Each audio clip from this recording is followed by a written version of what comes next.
we have discovered that the 2024 register is discredited, it is contaminated, it is polluted, it is not fit for purpose. And we cannot go into the 2024 election with a discredited register. All we are asking for is for an independent audit of the register. We are not asking for anything unusual. This same independent audit was carried out in 2016. We have done that time without number. It comes to us as strange that the Jean Mensa, Dr. Bosman Asare-led Electoral Commission is refusing to accede to our legitimate demand. Remember that under the 1992 Constitution of Ghana, it is our right to vote. It is our entitlement to have free, fair, credible elections. The irony is that Jean Mensa herself, when she was at the IEA, when she headed the IEA, made a similar demand on the then Charlotte Osei-led Electoral Commission, asking for an audit. So what has changed? When she was wearing her CSO cap, she knew the right things. Now that she is the commissioner of our Electoral Commission, she is refusing to be consistent, she is refusing to be principled, she is refusing to be truthful, and she is refusing to follow the same yardstick, the same criteria that she set as a CSO leader for the Electoral Commission. This shows that the Jean Mensa, Bosman Asare, and the MPP foot soldier Apia Heni, who has been appointed to the Electoral Commission, all of them, it's clear that they have a lot to hide. If they do not have anything to hide, why are they refusing this very harmless demand by the NDC, by CSOs, and by other political parties? Because you see, it is even in the interest of the Electoral Commission. If you have done a good job, you have nothing to hide.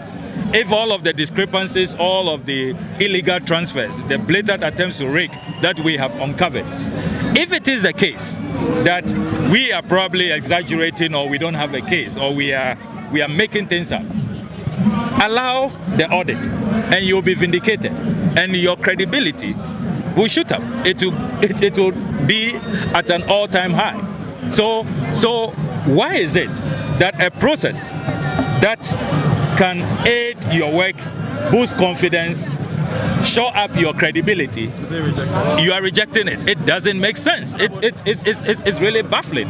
And you see, if you look at the work of electoral commissions across the continent, they always subject themselves to independent audits. We are holding these demonstrations based on findings of fact, hard evidence that we uncovered from the register. We have established that in excess of 250,000 people's voters' names on the register have been transferred to areas that they have no consent and didn't give their consent. Again, we are saying that we've discovered that a lot of people's names are on the register that are not supposed to be on the register. Now, the response from the Electoral Commission indicating that, for instance, in 2016, we failed to raise concerns about the register. But you see, the current leadership of the Electoral Commission have forgotten that the Electoral Commission is a state entity and it exists in interim. What that means is that it is immaterial which leadership is in charge. It is the institution that we are raising issues about. So if in the past certain leadership didn't raise the issues or failed to address the matter, it doesn't mean that the current crop of leadership, given the kind of resources that we have given to them, ought not to do that. In any case, the motto of the Electoral Commission is to hold free and fair elections. Very cardinal to holding free and fair elections is to have a very credible register. Jean Mensa herself often makes public statements to the extent that she's committed to holding free and fair elections and peaceful elections. Now, if a major stakeholder such as the NDC is raising issues about the register, what you ought to do, in consonance with her own statement to Madame Charlotte Osei when she was the EC chair in 2016, when the current EC chair was the leader of IEA, said that we should have recourse to external bodies to audit the voters register. It is in consonance with that spirit that we are asking her to also audit the register. I am a great farmer. I am a big farmer. But formerly when Mahama was in power, the fertilizer that and then the other chemicals that we use for farming, the price of those chemicals was very low.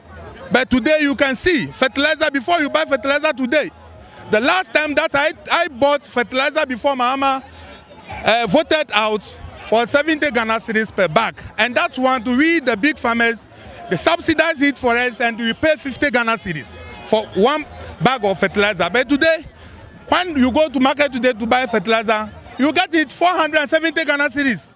So where are we going? So some of us, we decide to join NDC and work hard and vote out the MPP so that we can see our future clear.